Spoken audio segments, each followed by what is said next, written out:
হ্যাঁ, আমি আমার প্রত্যেকটা ভিডিওতে একটা মেসেজ শেয়ার করি। মেসেজটা হচ্ছে, ভাই আমরা এই দুনিয়ার জীবনে কিন্তু আছি, এটা ক্ষণস্থায়ী, ঠিক আছে, ঠুনকো একটা জীবন।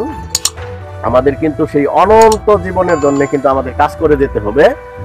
আমাদের কিন্তু মুসলমানিত্ব রক্ষা করতে হবে এবং আমাদের কাজ করতে হবে পেট সেবার জন্য না, জনসেবার জন্য কাজ করতে হবে, তাই না ভাই?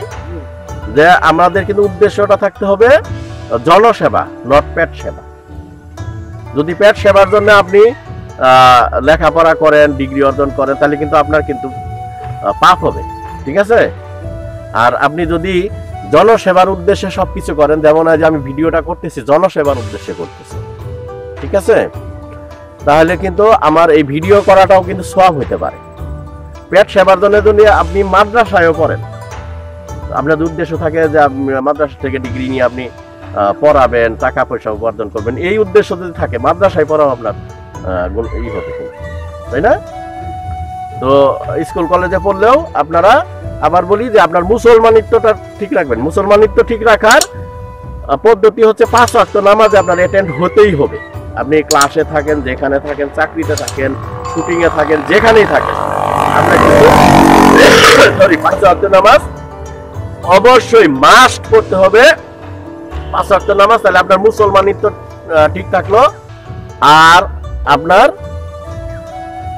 নিয়তটা ঠিক করবেন। ওই যে বলা হয় যে ইন্নামাল আমালু বিন্নিয়ত, আপনি পেট সেবার জন্য কাজ করবেন না, আপনি কাজ করবেন জনসেবার জন্য। তো থ্যাংক ইউ ফর ওয়াচিং। তো এই সিমটা আপনার ঢাকা পর্যন্ত যেতে আপনার 6টা হাত বদল হয়। ধরেন 15 টাকা দিয়ে যে সিমটা কিনলো, কেনার পরে এই সিমটা আবার পাইকার আছে, পাইকারের কাছে 20 টাকায় সেল করে। মানে 15 টাকা দিয়ে যে কিনলো, সে কিন্তু ওই গ্রামের একজন, কি বলবো, দালাল, ঠিক আছে। ধরেন কৃষকের সঙ্গে তার একটা সম্পর্ক আছে এবং বলে যে তোমার কাছ থেকে আমি 15 টাকা করে নিয়ে আমি এটা ঢাকা নিয়ে যাব। মানে ভুংবাং বোঝায় কৃষকের কাছ থেকে 15 টাকায় নেয়, নিয়ে সে পাইকারের কাছে 20 টাকায় বেচছে। পাইকার আবার এটা অনেক মানে ট্রাকে তুলে এই সিমটা ঢাকা পর্যন্ত নিতে কমপক্ষে 4 জায়গায় তাদের চাঁদা দিতে হয়, ঠিক আছে। সেই শম্ভুগঞ্জ ব্রিজে দিতে হয়, তারপরে যে কয় রুট দিতে হয়। আমি তার কাছে শুনলাম কই চাঁদাগুলি দিতে হয়, ঠিক আছে। এবং এই চাঁদাবাজরা হইতেছে ওই এলাকার প্রভাবশালী। এই প্রভাবশালী লোকেরা চাঁদা, দেখা গেল যে 1 কেজি সিম 15 টাকায় কিনে, দর্শক বন্ধু খেয়াল করেন, 1 কেজি সিম 15 টাকায় কিনে সেই সিমটা ঢাকা পর্যন্ত যাইতে 250 টাকা কিভাবে হয়।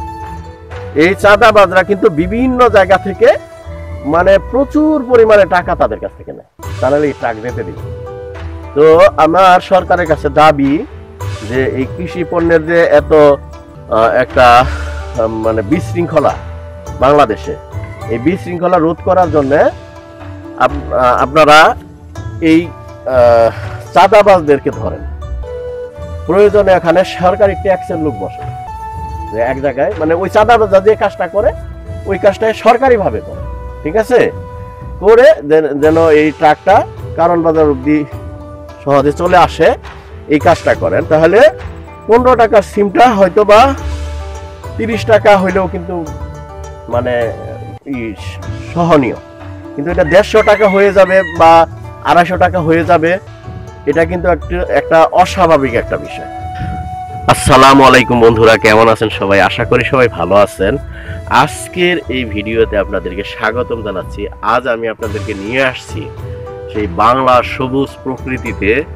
দেখেন কি সুন্দর, এগুলি হচ্ছে কিউকাম্বার গাছ, মানে যেটাকে বাংলায় বলা হয় শসা গাছ। দেখেন এটা একটা শসা গাছ, এখানে শসার আবাদ করা হয়েছে। এটা হচ্ছে আপনার মেইন রুট, দেখছেন, মেইন রুটের পাশে দেখেন কত সুন্দর একটা শসা ক্ষেত, দেখছেন। এই যে আমরা যে শসা খাই, মানে শসা সাধারণত আপনার 40 টাকা কেজি থাকে, মানে এভারেজে 40-50, তারপরে মাঝে মাঝে 60 টাকা 70 টাকা হয়ে যায়, ওটা অস্বাভাবিক আর কি। তো এই শসার উৎপাদনটা কিভাবে মানে এই ফার্ম পর্যায়ে, কৃষক পর্যায়ে হয়, এই জিনিসটাই দেখানোর জন্য আমি আপনাদেরকে একটা ফার্মে নিয়ে আসছি, একটা এগ্রো ফার্ম। দেখেন এগ্রো ফার্মটা কত বিশাল, দেখছেন দর্শক বন্ধু? এই এগ্রো ফার্মে নিয়ে আসছি। তো এই এগ্রো ফার্মে আমি আপনাদেরকে এই শশার যে বাম্পার ফলন, ঠিক আছে, এবার কিন্তু শশার বাম্পার ফলন হয়েছে দর্শক বন্ধু। দেখেন দেখেন কি সুন্দর, এই যে শশার কিন্তু মানে এসে পড়ছে। তবে শশার কিন্তু আমরা কিন্তু শশা করছিলাম আমাদের যে ওয়ার্ল্ড ভিশন এডিবির ভিতরে যা এগ্রিকালচার আছে, ওই জায়গায় শশা করা হয়েছিল বছর 2 আগে। তো শশা কিন্তু আপনার এটা মানে প্রচুর বালাইনাশক দিতে হয়, প্রচুর কীটনাশক দিতে হয় কিন্তু শশা, ঠিক আছে? কীটনাশক না দিলে এই শশা কিন্তু আপনার সুন্দর হবে না, ঠিক আছে? তারপরে আপনার আরেকটা আছে, আপনার মেডিসিন আছে, এটা হচ্ছে আপনার রুট গ্রো। তো এই রুট গ্রোটা যদি না দেওয়া হয় তাহলে কিন্তু শশা গাছটা পরিপুষ্ট হয় না। মানে রুট গ্রো মানে গাছের গোড়ায় দিলে মানে বলা হয় যে সেই গাছের শিকড় কিন্তু বেশি হয়। তো যে কোনো একটা রবি শস্যের শিকড় যদি প্রচুর পরিমাণে শিকড় হয় তাহলে কিন্তু সেটা কিন্তু অনেক ভালো ফলন হয়। তো এই হচ্ছে শশা ক্ষেত। তো দেখেন প্রচুর পরিমাণে শশা ক্ষেত, আর ওই জায়গায় দেখেন একটা খামার, দেখছেন? মানে এটা একটা কিন্তু কৃষি খামারে নিয়ে আসছি আপনাদেরকে।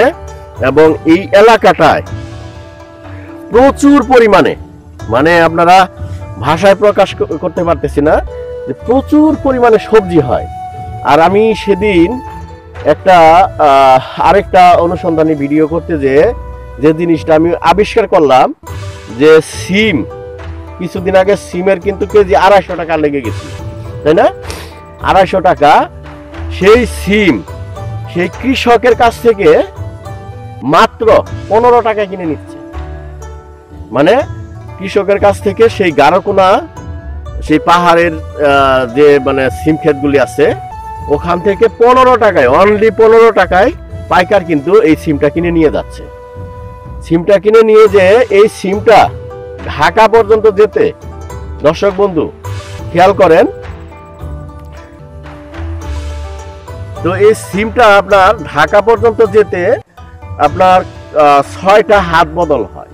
ধরেন 15 টাকা দিয়ে যে সিমটা কিনলো, কেনার পরে এই সিমটা আবার পাইকার আছে, পাইকারের কাছে 20 টাকায় সেল করে। মানে 15 টাকা দিয়ে যে কিনলো সে কিন্তু ওই গ্রামের একজন কি বলবো দালাল, ঠিক আছে? ধরেন কৃষকের সঙ্গে তার একটা সম্পর্ক আছে এবং বলে যে তোমার কাছ থেকে আমি 15 টাকা করে নিয়ে আমি এটা ঢাকা নিয়ে যাব। মানে ভুংবাং বোঝায় কৃষকের কাছ থেকে 15 টাকায় নেয়, নিয়ে সে পাইকারের কাছে 20 টাকায় বেচছে। পাইকার আবার এটা অনেক মানে ট্রাকে তুলে এই সিমটা ঢাকা পর্যন্ত নিতে কমপক্ষে 4 জায়গায় তাদের চাঁদা দিতে হয়, ঠিক আছে? সেই শম্ভুগঞ্জ ব্রিজে দিতে হয়, তারপরে যে কয় রুট দিতে হয়। আমি তার কাছে শুনলাম কই চাঁদাগুলি দিতে হয়, ঠিক আছে? এবং এই চাঁদাবাজরা হইতেছে ওই এলাকার প্রভাবশালী লোক। এই প্রভাবশালী লোকেরা চাঁদা, দেখা গেল যে 1 কেজি সিম 15 টাকায় কিনে, দর্শক বন্ধু খেয়াল করেন, 1 কেজি সিম 15 টাকায় কিনে সেই সিমটা ঢাকা পর্যন্ত যাইতে 250 টাকা কিভাবে হয়? এই চাঁদাবাজরা কিন্তু বিভিন্ন জায়গা থেকে মানে প্রচুর পরিমাণে টাকা তাদের কাছ থেকে নেয়, তাহলে এই ট্রাক যেতে দিবে। তো আমার সরকারের কাছে দাবি যে এই কৃষি পণ্যের যে এত একটা মানে বিশৃঙ্খলা বাংলাদেশে, এই বিশৃঙ্খলা রোধ করার জন্য আপনারা এই চাঁদাবাজদেরকে ধরেন, প্রয়োজনে এখানে সরকারি ট্যাক্সের লোক বসান, যে এক জায়গায় মানে ওই চাঁদাবাজরা যে কাজটা করে ওই কাজটা সরকারিভাবে করে, ঠিক আছে? করে যেন এই ট্রাকটা কারণ বাজার অবধি সহজে চলে আসে, এই কাজটা করেন। তাহলে 15 টাকার সিমটা হয়তো বা 30 টাকা হইলেও কিন্তু মানে সহনীয়, কিন্তু এটা 150 টাকা হয়ে যাবে বা 250 টাকা হয়ে যাবে, এটা কিন্তু একটা অস্বাভাবিক একটা বিষয়। তো এই ছিল আমার আজকের ভিডিও। পরবর্তীতে এই ধরনেরই আরো একটি ইনফরমেটিভ ভিডিও নিয়ে আপনার সামনে আমি হাজির হয়ে যাচ্ছি। ততক্ষণ পর্যন্ত আপনারা সবাই ভালো থাকেন, সুস্থ থাকেন, ঈমান আমলের সাথে থাকেন। আর হ্যাঁ, আমি আমার প্রত্যেকটা ভিডিওতে একটা মেসেজ শেয়ার করি। মেসেজটা হচ্ছে, ভাই আমরা এই দুনিয়ার জীবনে কিন্তু আছি, এটা ক্ষণস্থায়ী, ঠিক আছে, ঠুনকো একটা জীবন। আমাদের কিন্তু সেই অনন্ত জীবনের জন্য কিন্তু আমাদের কাজ করে যেতে হবে। আমাদের কিন্তু মুসলমানিত্ব রক্ষা করতে হবে এবং আমাদের কাজ করতে হবে পেট সেবার জন্য না, জনসেবার জন্য কাজ করতে হবে, তাই না ভাই? যে আমাদের কিন্তু উদ্দেশ্যটা থাকতে হবে জনসেবা, নট পেট সেবা। যদি পেট সেবার জন্য আপনি লেখাপড়া করেন, ডিগ্রি অর্জন করেন, তাহলে কিন্তু আপনার কিন্তু পাপ হবে, ঠিক আছে? আর আপনি যদি জনসেবার উদ্দেশ্যে সবকিছু করেন, যেমন আজ আমি ভিডিওটা করতেছি জনসেবার উদ্দেশ্যে করতেছি, ঠিক আছে, তাহলে কিন্তু আমার এই ভিডিও করাটাও কিন্তু সওয়াব হইতে পারে। পেট সেবার জন্য যদি আপনি মাদ্রাসায়ও পড়েন, আপনার উদ্দেশ্য থাকে যে মাদ্রাসা থেকে ডিগ্রি নিয়ে আপনি পড়াবেন, টাকা পয়সা উপার্জন করবেন, এই উদ্দেশ্য যদি থাকে, মাদ্রাসায় পড়াও আপনার ই হবে, তাই না? তো স্কুল কলেজে পড়লেও আপনারা, আবার বলি যে আপনার মুসলমানিত্বটা ঠিক রাখবেন। মুসলমানিত্ব ঠিক রাখার পদ্ধতি হচ্ছে 5 ওয়াক্ত নামাজে আপনার অ্যাটেন্ড হতেই হবে। আপনি ক্লাসে থাকেন, যেখানে থাকেন, চাকরিতে থাকেন, শুটিংয়ে থাকেন, যেখানেই থাকেন, আপনার কিন্তু 5 ওয়াক্ত নামাজ অবশ্যই মাস্ট পড়তে হবে। 5 ওয়াক্ত নামাজ, তাহলে আপনার মুসলমানিত্ব ঠিক থাকলো। আর আপনার নিয়তটা ঠিক করবেন। ওই যে বলা হয় যে ইন্নামাল আমালু বিন্নিয়াত, আপনি পেট সেবার জন্য কাজ করবেন না, আপনি কাজ করবেন জনসেবার জন্য। তো থ্যাংক ইউ ফর ওয়াচিং। আল্লাহ হাফেজ।